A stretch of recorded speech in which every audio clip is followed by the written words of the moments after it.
recently was watching a YouTube video of Jerry Seinfeld and Ricky Gervais having a conversation, and the subject of God came up. So Ricky Gervais tells a joke to Jerry Seinfeld, and it goes something like this. A Holocaust survivor dies and goes to heaven, and he tells God a joke about the Holocaust.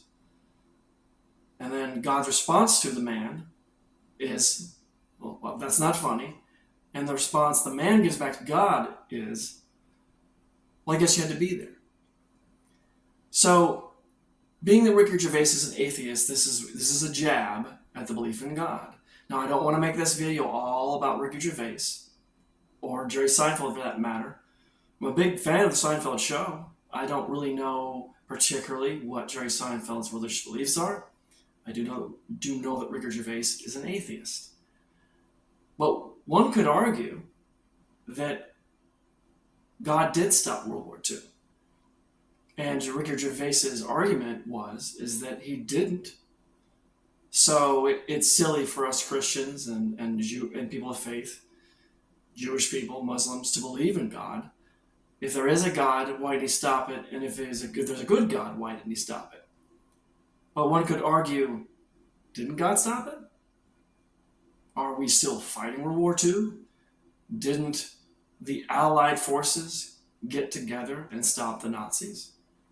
Well, the answer to that would be yes. But how does that relate to the Bible? Well, we're going to get into that, and we're going to read Romans chapter 13, verses 1 through 7. So in verses 1 through 7, this is the Apostle Paul. Now, a little background on this particular passage. He is talking about going into foreign lands preaching the gospel, but there's more to that passage than just this, and you're going to hear it when I'm finished. This is submission to the authorities. Let every person be subject to the governing authorities, for there is no authority except from God, and those that exist have been instituted by God. Therefore, whoever resists the authorities resists what God has appointed, and those who resist will incur judgment. For rulers are not a terror to good conduct, but to bad. Would you have no fear for the one who is in authority?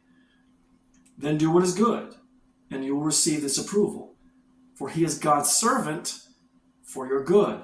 But if you do wrong, be afraid, for he does not bear the sword in vain. For he is the servant of God, an avenger who carries out God's wrath on the wrongdoer. Therefore, one must be in subjection, not only to avoid God's wrath, but also for the sake of conscience. For because of this, you also pay taxes, for the authorities are ministers of God, attending to this very thing. Pay to all what is owed to them, taxes to whom taxes are owed, revenue to whom revenue is owed, respect to whom respect is owed, honor to whom honor is owed. Now, some of the questions I've heard about this passage is, well, that doesn't mean all governments. Some governments are evil, some governments are good, some people are bad in some governments. That's all true. But that's not what the Apostle Paul is saying. He's establishing one of the questions Christians often ask ourselves. Is it okay for soldiers to be Christians and Christians go in and to kill certain people? Okay? Well, that's Paul's answer to that. Even King Solomon said, there's a time to live, there's a time to die, there's a time to kill. And the definition in the Bible of kill and murder are different. There's a difference between a justified homicide, which is killing, and murder, which is for very sinful reasons, very self-centered, revenge. So, but the bigger picture I'm looking at, the thing that really got to my head, and the Holy Spirit was speaking to me about it, was that all those crosses, what would possess men and women to give up their lives for somebody else? Well, doesn't Jesus say in the Gospel of John, greater love hath no man than this, to lay his life down for a friend?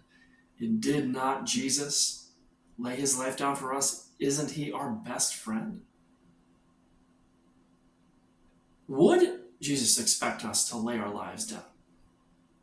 As in to die, to sacrifice ourselves for the greater good of mankind, not just to save the temporary, which is this thing, death, that so many people fear, even Christians fear. And I get it. I mean, we don't want to experience pain, but the Apostle Paul says death has no sting anymore. Well, why is that? Because we're guaranteed heaven through Christ. So why would it be so hard to believe that the Holy Spirit would inspire good people to go and fight and die to protect people that can't protect themselves because they love them and to give up their lives? And in this way, spreads the gospel and encourages people to behave better, to come to Christ, to become saved. So many people, even Christians and atheists, they just want God to come down and just stop things. But on the other hand, they want people to behave better. Well, can you have both? Aren't we just a little confused? Do we not want people to behave more like God? Wasn't that the point of Jesus' death and resurrection? So in that way, I'm saying God did step in. He just used his people. Okay, with that said, I've had a few videos on now, so I need y'all's help to help me to bump up the views here, get the word around that I have videos on Rumble and spread the gospel. I need it. The biggest audience I can get is better because I just want to reach people with the gospel. So like the video, comment on the video, share this video. And of course, just like every time, that's it for me. God bless.